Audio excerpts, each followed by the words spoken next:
What if AI could predict whether a medicine will work for you before you even take a single pill? Well, today we're diving into how that future is already starting to happen for one of the most common health issues men face. So let's get right to the big question. Can a piece of code, a simple algorithm, actually make a real difference in the health of millions of men? I think the answer is going to surprise you. Okay, so first things first, let's talk about the problem AI is trying to solve here, because it's a health issue that a huge number of men will deal with as they get older. We're talking about something called benign prostatic hyperplasia, or BPH for short. Now, in simple terms, it just means the prostate gland gets bigger, but it's not cancerous. The issue is this growth is the #1 cause of what doctors call LUTS, lower urinary tract symptoms. And those symptoms can be really disruptive and have a big impact on a person's quality of life. You know, the way we've traditionally diagnosed BPH has some real limits. It often starts with questionnaires, which can be pretty subjective. Plus, you have the issue where two different doctors might look at the same case and see it differently. There's always a chance for human error, and some of the procedures can be pretty invasive. So yeah, there's definitely room to improve. And this is where AI steps onto the scene. Not to replace doctors, but to act as this incredibly powerful new assistant that can completely transform how we diagnose and manage this condition. Get this, one of the most incredible examples of AI's power is in pathology.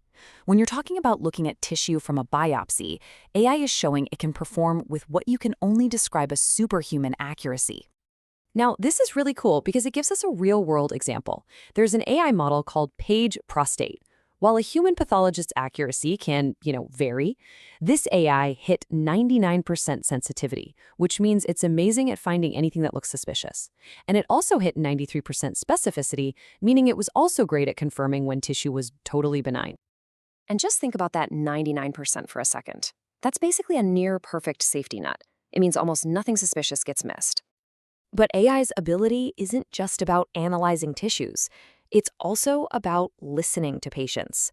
It can dig into the symptoms people are reporting and find these subtle patterns that a human might just miss. This is where it gets really fascinating.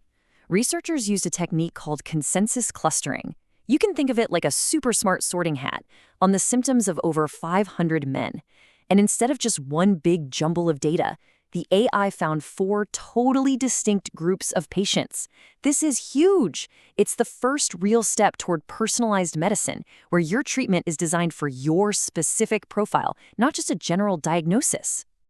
And that personalization, it goes even deeper. Imagine an AI that could look at a tiny tissue sample and predict whether a specific drug is actually going to work for you. Well, that's not science fiction anymore. I mean, this chart says it all, right? When human experts tried to predict who would respond to a common BPH drug, their accuracy was basically a coin flip, 50-50. But an AI model, looking at the same tissue, predicted the response with an unbelievable 97% accuracy. That is a total game changer.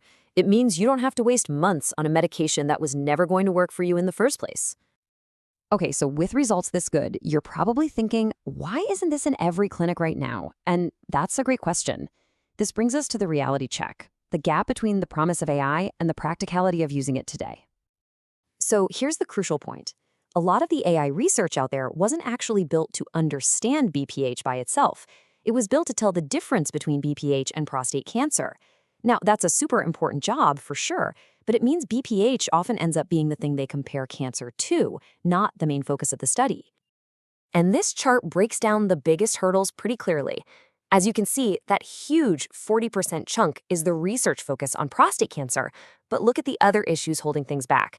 Studies are often way too small, there aren't any universal reporting standards, and the data they use can be really limited. This quote from the researchers really just hits the nail on the head. Without a standard way of reporting results, it's like trying to compare two sprinters when they each used a different stopwatch. It's almost impossible to know which AI tools are actually the best. And this number, 44, it just says so much. One of these incredibly promising studies that showed 90% agreement with expert doctors, it was based on just 44 patients. That's exciting stuff, but with a sample size that small, you just can't apply those findings to the wider population. But look, these challenges aren't dead ends. Not at all. They're actually the roadmap. They show us exactly what we need to do to build a smarter, better future for men's healthcare. And the recipe for making better AI is actually pretty straightforward. First, you've got to add more ingredients. You need to integrate everything, like imaging, lab work, and symptoms.